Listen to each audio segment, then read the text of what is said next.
రవి గారు, అప్పుడు తన ఇంట్లో పెద్ద ఎత్తున నోట్లు దొరికిన, కరెన్సీ నోట్లు దొరికిన జడ్జి యశ్వంత్ వర్మని తొలగించమని సుప్రీంకోర్టు సిఫార్సు చేసింది. అఫ్కోర్స్ తర్వాత ప్రాసెస్, రాజ్యసభ ఇదంతా ఉందనుకోండి. ఈ స్టెప్ని మనం ఎలా చూడాలి? అంటే తీవ్రమైన విషయం, ఆందోళన కలిగిస్తుంది. మనం ప్రతిసారి న్యాయ వ్యవస్థ గురించి చర్చిస్తున్నాం. ఈ ఢిల్లీ హైకోర్టు న్యాయమూర్తి జస్టిస్ యశ్వంత్ వర్మ ఇంట్లో అగ్ని ప్రమాదం జరిగి అర్ధరాత్రి మార్చిలో జరిగింది. మార్చి 20 ప్రాంతాల్లో నోట్లు తగలబడ్డాయి వెళ్ళినప్పుడు అనేది ఆ వార్త మీడియా ద్వారా బయటికి వస్తే అనేక మల్లగుల్లలు పడ్డారు, అనేక కథనాలు ఇచ్చారు, అసలు దొరకలేదని చెప్పారని వార్తలు వచ్చాయి. ఇవన్నీ నిజం కాదు. సుప్రీంకోర్టు ప్రధాన న్యాయమూర్తి రాగానే చీఫ్ జస్టిస్ సంజీవ్ ఖన్నా ఒక కమిటీ వేశారు. ఆ కమిటీ విచారణ జరిపింది. సో ఇంతకాలం వాళ్ళు విచారణ జరిపి అది నిజమే అని తేల్చారు. వీళ్ళు చాలామంది 28 మందినో ఎంతమందినో విచారణ చేశారు దాంతో సంబంధం ఉన్న వాళ్ళను. ఇంకోటి ఏమో సుప్రీంకోర్టు 2014లో ఒక నిర్ణయం తీసుకుంది, జడ్జీల మీద ఫిర్యాదులు వస్తే అంతర్గత విచారణ ముందు పూర్తి చేసి తర్వాత చేయాలని. అందుకనే బయట నుంచి అనేక ఇవి వచ్చినా, పిల్స్ వేసినా స్పందించలేదు, అలా ఉంచారు. అయితే ఆందోళన పడుతూనే వచ్చారు.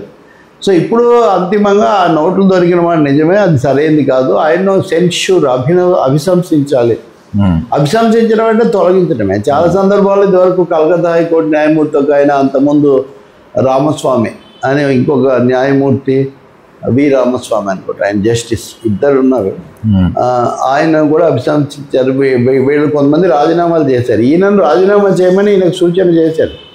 కానీ ఈయన కట్టకట్టుకొని రాజీనామా చేయను అని తను సమర్థించుకోవటం, ఎదురుదాడి, ఇట్లాంటివన్నీ కూడా చాలా చేశారు.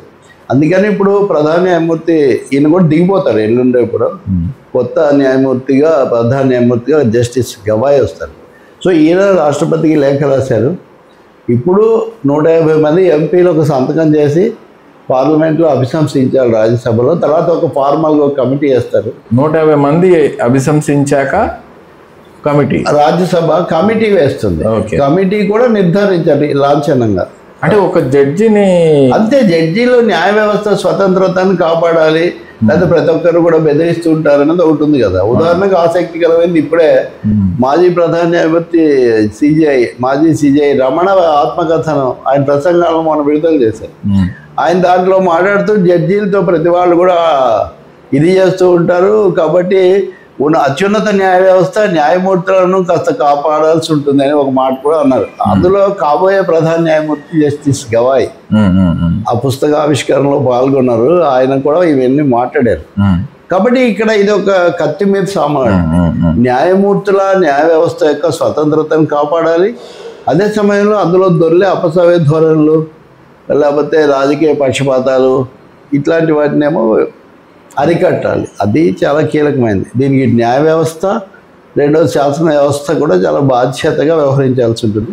ఆ క్రమంలో justice Varma case very bad case అని చెప్పాలి. Right sir.